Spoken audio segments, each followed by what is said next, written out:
میرے رسول پاک صلی اللہ تعالی علیہ وسلم کو اللہ نے سمندروں سے بڑا حوصلہ عطا فرمایا تھا، سمندروں سے بڑا، سمندروں سے بڑا مشکل ہوتا ہے بیٹی کے قاتل سے صلح کرنا، بڑا مشکل ہوتا ہے، بڑا مشکل ہوتا ہے کانٹے بچھانے والوں کے رستوں میں پھول بچھانا۔ او بھائی یہ بڑا ہی مشکل ہے، بڑا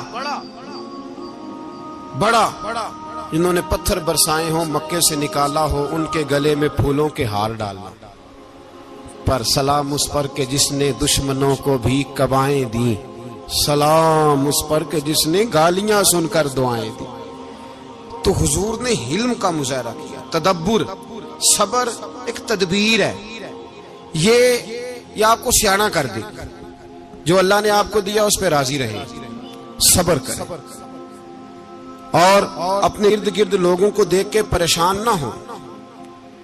نبی پاک علیہ الصلوۃ والسلام نے اپنی امت کو صبر سکھایا، اور ساتھ یہ بھی حکم فرمایا کہ مصیبتیں اور مشکلیں بڑے لوگوں پہ آتی ہیں، چھوٹوں پہ مشکلات، جو دل کے چھوٹے ہوں، ذہن کے چھوٹے ہوں، ان پر اللہ مشکل نہیں ڈالتا۔ ایک صحابی نے کہا یا رسول اللہ صلی اللہ علیہ وسلم سب سے زیادہ مشکلات کن پہ آتی ہیں؟ تو حضور نے فرمایا نبیوں پہ۔ کن پہ؟ یا رسول اللہ اس کے بعد؟ تو حضور نے فرمایا پھر نیک لوگوں پہ، علماء پہ، صلحاء پہ، صوفیاء پہ، اتقیاء پہ، ان لوگوں پہ بڑی مشکلات ہوتی، یہ کٹھن راہوں سے گزرتے ہیں۔ بھائی تیار کریں ذہنی طور پہ اپنے آپ، مشکلات کے لیے، آزمائشوں کے لیے، تکلیفوں کے لیے تیار کریں۔ جب آپ تیار رہیں گے پھر آنے والی مشکل آسانی سے گزر جائے گی، اور جب کہیں گے پتہ نہیں کیا ہوگا، حوصلہ چھوڑ جائیں گے، پھر معاملہ خراب ہوگا۔ دلیر رہیں، تدبر سے چلیں، دانائی سے چلیں، علم پیدا کریں، بردباری۔ ہمیں کئی دفعہ سجدہ صاف کرنا پڑتا ہے، ہم جو کہتے ہیں بات اس کے الٹ نکل آتی ہے۔ ہم کسی شخص کے بارے میں کچھ تبصرہ کر بیٹھتے ہیں، کچھ عرصے کے بعد ہمیں پتہ چلتا ہے کہ وہ تو ایسا تھا ہی نہیں، ہم نے غلط بات کر دی۔ ہم بغیر تحقیق کے، بغیر تفتیش کے، حوصلہ نہ ہونے کی وجہ سے، صبر نہ ہونے کی وجہ سے ہم بہت سارے کام کر گزرتے ہیں، پھر ہمیں نقصان ہوتا ہے۔ اپنی زندگی میں حلم نہ چھوڑیں، حوصلہ نہ، لڑائیاں ہوتی ہیں نا گھروں میں، اس کی وجہ خامد ہوتا ہے، بیوی نہیں ہوتی۔ یہ بات گھر جا کے بتانا کہ آج انہوں نے کہا لڑائی کی وجہ کون ہوتا ہے؟ نہ بولو تسی، پر میں تے آنکھ ہی چھڑیا ہے، وہ تو ریکارڈ ہو گیا ہے۔ لڑائی کی وجہ کون ہے؟ جڑے باتیں لڑتے ہیں وہ کندے ہی نہیں پے۔ وجہ کون بنتا ہے جی؟ کیوں بلا؟ اس لیے کہ نبی پاک صلی اللہ علیہ وسلم نے فرمایا عورت کی اگل آدھی ہے تو تیری تو پوری ہے نا، جس کا مطلب ہے لڑائی اگر بچ سکتی تھی تو مرد کی وجہ سے بچ سکتی تھی، گھر میں امن ہو سکتا تھا۔ کہتے ہیں جی بڑی بیوقوف ہے، میری سنتی نہیں۔ تو میں نے کہا جو اس سے بحث کر رہا ہے وہ سیاںا ہے؟ بولیں، جو بحث کر رہا ہے وہ عقل مند ہے؟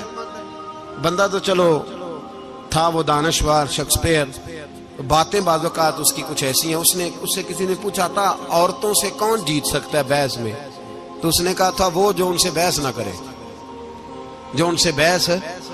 تو بھائی تو وجہ اس لیے کہ حوصلہ تو نہیں کرنا تھا۔ نبی پاک علیہ السلام نے فرمایا بی بی ٹیڑھی لکڑی ہے، سیدھی کرنے کی کوشش کرو گے تو ٹوٹ جائے گی، سیدھی۔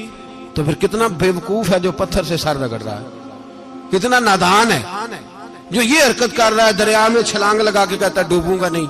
تو بھائی حوصلہ پیدا کرے، علم پیدا کرے، بہت ساری ایسی باتیں کرے گی جس میں اشتعال آئے گا، فٹافٹ 3 لفظ طلاق کے دے دیے، اب بھاگا گیا مفتی صاحب کے پاس، او ہو 4 بچوں کا کیا بنے گا؟ اور یہ بات پکی ہے کہ بچوں کو صرف ان کی ماں ہی پال سکتی ہے، ان کی ماں۔